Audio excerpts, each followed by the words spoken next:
Hi everyone, this is Callie again. I'm bringing you new content with the Memory Box STAMPtember exclusive for 2022 for Simon Says Stamp.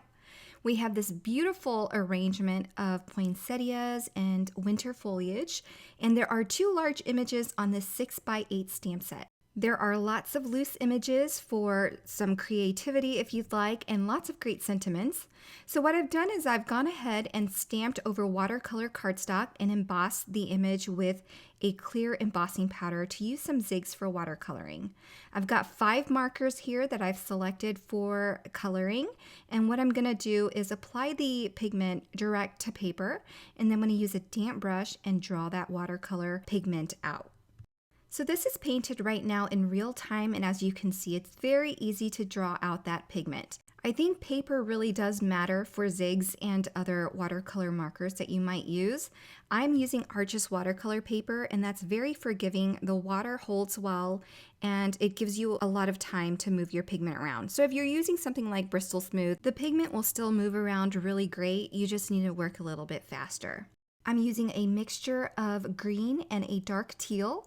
And as you can see, I'm going to scribble some ink and pigment onto my glass board so that I can pick some color up with my brush so that I can blend the two colors together on some of the leaves to make it a little bit more cohesive and double toned. I'm going to speed this up quite a bit because there's lots of foliage to color, but it's the same technique all the way through. We're going to apply some dark pigment direct to paper, and then we're going to draw it out with a damp, clean brush. And if I want less pigment on my brush, I'll clean it, get the excess water off onto my chamois, and then go into the image and draw more color out. And then if I apply too much water, I can clean my brush, dry it really well, and then sweep up the excess water with my brush. For these smaller leaves, I'm going to use a brighter green, and then on the berries, I'm going to use a purple, and I'll line the other side of the textured line on the berries, if that makes sense, some color, and then I'll draw that out with the damp brush. So as you can see, this coloring is very quick, and I'm really starting to love coloring with zigs again. And you can do the same thing with Corrine brush markers. I need to start using those more often too. My go-to is always Copics. It's just always readily available, and when things are out of sight, they're out of mind for me. I am making an effort to use different mediums for the STAMPtember collaborative sets that I'm sharing. And so I just wanted to share a different technique for different videos that I'm putting out. And as you can see, I'm working extra hard this month to put out extra content for you, and I hope you enjoy it. All right, so back to the card. I added some yellow for the flower centers, and then I colored the rest of it red, and then we're going to go ahead and fussy cut.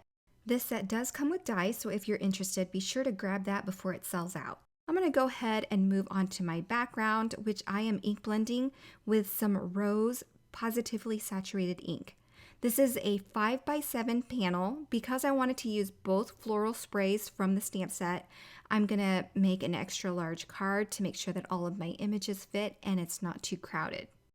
And as usual, I'm going to be trimming my ink blended panel by 1/4 inch on all the sides. And then I'll add foam adhesive squares all over the back of these floral images and then attach them. Because I cut off 1/4 inch all the way around, a little bit of overhang is going to be just fine, and I actually like that it overhangs. So I'll add the main images first, and then on these smaller loose sprigs and images, I'm going to go ahead and apply them with liquid adhesive and apply them directly to the card panel.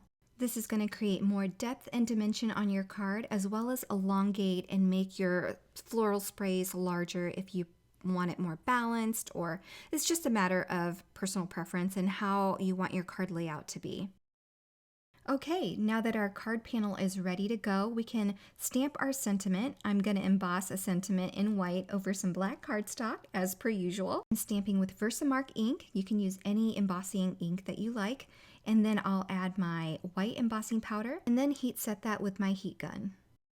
And then I'm going to fussy cut around my sentiment. You guys know that I love to do this if you are a follower and watch a lot of my videos, which I absolutely appreciate, and I'm so thankful for your being here.